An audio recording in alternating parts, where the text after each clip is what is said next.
Barroco, mestiçagem, tradução, isso tem que ver com essa questão da multiplicidade e da variação.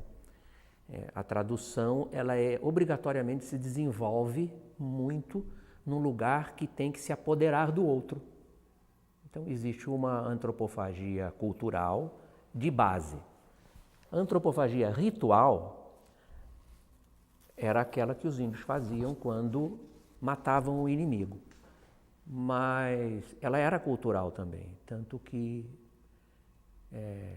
se vocês não sabem, é uma informação de base importante. Os índios acreditavam na troca e não na identidade. Nisso eles já tinham superado todas as tendências da filosofia ocidental, não é? Sempre aquele problema da gente, ao invés de olhar para o que se fazia aqui, a gente adotar o que na Europa está se fazendo, ou então a gente passa a dar crédito apenas à Europa se superando a si própria. Ah, não, agora ele estava. Não que haja demérito nisso, isso é muito importante. Mas para os nossos índios, para a filosofia ameríndia, digamos aqui, assim, se é que se pode chamar de filosofia, era mais importante ir na direção do outro do que cultivar o próprio. Então, quando eles matavam o inimigo, quando eles pegavam o inimigo e o prendiam, lhe era oferecida a irmã do matador. Isso aí o Darcy Ribeiro veio a chamar de cunhadismo. Foi conhecido como cunhadismo. E o guerreiro que ia morrer gostava disso e ficava de 6 meses a 1 ano antes de ser sacrificado, ensinando a tribo como que se pintava, os cantos da sua tribo, de tal maneira que depois, quando esse morto era sacrificado e a sua carne era distribuída pela nova tribo, não é? Essa tribo que sacrificou o guerreiro prisioneiro nunca mais era a mesma, ela era uma outra, porque ela tinha todos os ingredientes da tribo do sacrificado. Essa antropofagia cultural, ritual, ela demorou uns 50, 60, 70 anos no Brasil. Ninguém sabe direito. Pode até haver em algum lugar aí no meio do mato, ainda a gente não saiba. Tudo indica que não. Porque, evidentemente, que os padres e a catequese, os sistemas do colonizador se opunham a isso. Essa antropofagia ritual, ela parou, mas a cultural continuou. Ou seja, se apoderar da cultura do outro, evidentemente.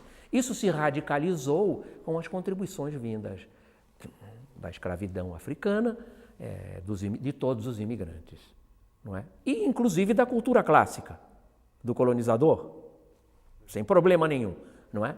Então, a tal multiplicidade e variação que eu estava dizendo. Então, isso, o Viveiros de Castro estudou os índios, ele disse que a coisa mais impressionante para os padres, por exemplo, o padre Antônio Vieira, era o fato de que o índio não tinha nenhuma dificuldade para compreender, por exemplo, o mistério da Santíssima Trindade, ou seja, de que 3 eram 1, de que 1 estava no 3 e 3 eram 1. Coisa que na Europa, dizia ele, para as tribos pagãs da Europa era muito difícil, eles não conseguiam compreender isso. E o índio brasileiro compreendia com grande facilidade, mas o que ele não suportava, o padre Antônio Vieira, é que ele não abandonava as suas crenças. E ele continuava convivendo com as duas. E se houvesse mais outras, ele conviveria com as outras. Não é? E ele desenvolve isso. É muito interessante esse ensaio do Viveiros de Castro, que chama-se O Mármore e a Murta. Então, essa capacidade de dar o bote no outro e passar a criar uma região de vai e vem entre um e o outro. Não que você passe a ser o outro ou que o outro passe a ser o um. Aí não há mestiçagem. A mestiçagem é a criação de um território, e aí não tem nada a ver com raça, mesclas étnicas, né? Estou falando mescla de formas da cultura.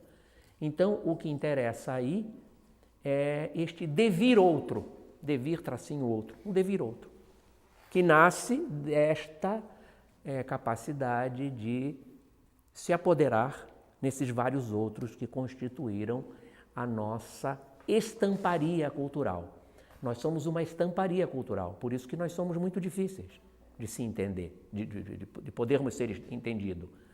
Porque, na verdade, é uma marchetaria, onde você vai aplicando coisas novas, tanto as antigas como as novas, as mais contemporâneas, usemos a palavra. Mas isto não é apenas contemporâneo. Essa marchetaria, ela é um percurso de multiplicidades inclusivas. Coloquei a palavra inclusiva, que é mais um conceito importante para se colocar. É claro que, como toda marchetaria ou qualquer obra, pode ser bem ou mal feita, não é? O importante é que você se mantenha ligado nesta necessidade de operar as alteridades. As alteridades aumentaram exageradamente na América Latina, porque a América Latina repôs a natureza que tinha sido domada na Europa Central. Isto é uma informação importantíssima. Quando a ciência domou... Por que é bom domar? Porque a natureza é o território da variação. A natureza faz com que a gente saiba que vai morrer, é o envelhecimento. A natureza faz com que a gente, se for suficientemente lúcido e inteligente, saber que uma mulher não tem que gostar da gente a vida inteira, que ela vai gostar de outros homens. A natureza é lugar de cataclismos terríveis, né? Isso está em curso, não é? E a natureza é o lugar da variação. A América Latina repôs a variação que pensavam que tinha sido domada. Então, se antes havia umas 50 frutas, passaram a haver 2.000. Número de plantas, a flora, bichos e gentes. Isso reapareceu. Isso faz com que o latino-americano, vendido às ideias centro-europeias, e usar em sua maioria, e eles estão aí no meio de nós e da nossa família, considerem que nós somos a barbárie e eles ainda são a civilização. Até em futebol já acham isso. É incrível, né? Como se o Brasil não pudesse ter um período onde o futebol não estivesse tão em alta, como se não fizesse parte dos processos momentos de melhor achado ou de achados de menor qualidade. Não é? Se vocês lerem os grandes antropólogos, aliás, atuais, desde Lévi-Strauss, todos eles vão mostrar isso, que o grande problema que nós sofremos até agora é da cultura clássica e da ciência clássica terem afastado a cultura da natureza. E o homem ficou se achando algo superior à natureza. O homem está na natureza na mesma condição de uma onça, de um tigre, de micróbios, etc. Ele não é absolutamente superior. Ele não é um humano superior aos outros animais. Tanto que há animais aí que existem há muito mais tempo que a gente, não é?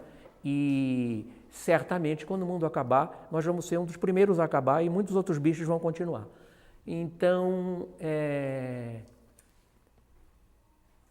o barroco é uma forma de operar a multiplicidade e a variação na América Latina com esta inclusão da natureza. Por isso que muitos autores dizem, na América Latina, o barroco não nasceu pelo cansaço do clássico, que é na Europa o que aconteceu. O barroco é uma resposta ao clássico. Barroco que se diferenciou em muitos lugares da Europa, não haveria tempo de falar disso, não é? Então, existe o barroco alemão, que o Walter Benjamin estuda, que é muito interessante, um barroco italiano, que é um barroco católico. Eles começaram a enfeitar os poemas, pelo cansaço de poemas muito equilibrados. Mesmo os poetas católicos começaram a adornar, essa ideia de adorno, de floreio, não é? De enfeite, de desperdício, que pertence ao barroco. Na América Latina foi muito diferente, porque nós nascemos barrocos, porque o barroco estava no caráter enovelante da natureza na paisagem, não é? Daí muitos estudos sobre a arte indígena como barroco, a arte plumária indígena, não é? Essa arte plumária que depois veio para blocos de carnaval, e foi Hélio Oiticica, por exemplo, e grandes artistas plásticos e instalações se utilizam esse barroco. Então, e a tradução, ela é um meio de operar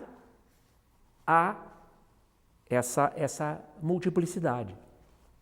Ela está em todos os lugares, essa tradução. Desde uma tradução que você faz de um poema, até uma tradução implícita à própria linguagem. Deixa eu ver se eu pego um exemplo assim, óbvio. Pensem, por exemplo, quando a palavra sandwich veio para o Brasil, ela veio em inglês, não é? Sandwich, assim. Lentamente ela foi aportuguesada para sanduíche, né? Ninguém atualmente falaria sandwich, né? Seria ridículo. Para você ver o ridículo de muita gente que pronuncia as palavras em inglês, não é? Reparem bem. Bom, ficou sendo sanduíche, mas não era suficiente e apareceu sanduba, né? Vocês perceberam? Esse uba é um sufixo tupi, que significa grande quantidade, excesso, grande quantidade, sanduba, jurubatuba e por aí afora, não é? Suruba. Então, veja a palavra sanduba, então, ela é uma palavra luso-anglo-tupi.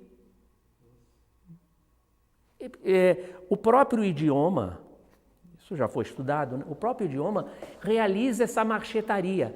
Da mesma maneira que os índios traziam pedras dos rios e colocavam na fachada das igrejas, que iam deixando, portanto, de ser clássicas e passavam a ser barrocas, isso está nas igrejas do continente todas, eles iam pegando pedras coloridas e aplicando, eles eram os artesãos, índios ou caboclos, né? A própria língua ia realizando essa marchetaria. As línguas da América Latina são muito diferentes das línguas do colonizador, digamos, do português e do espanhol, por causa dessa inclusão de elementos antropofagicamente trazidos de fora.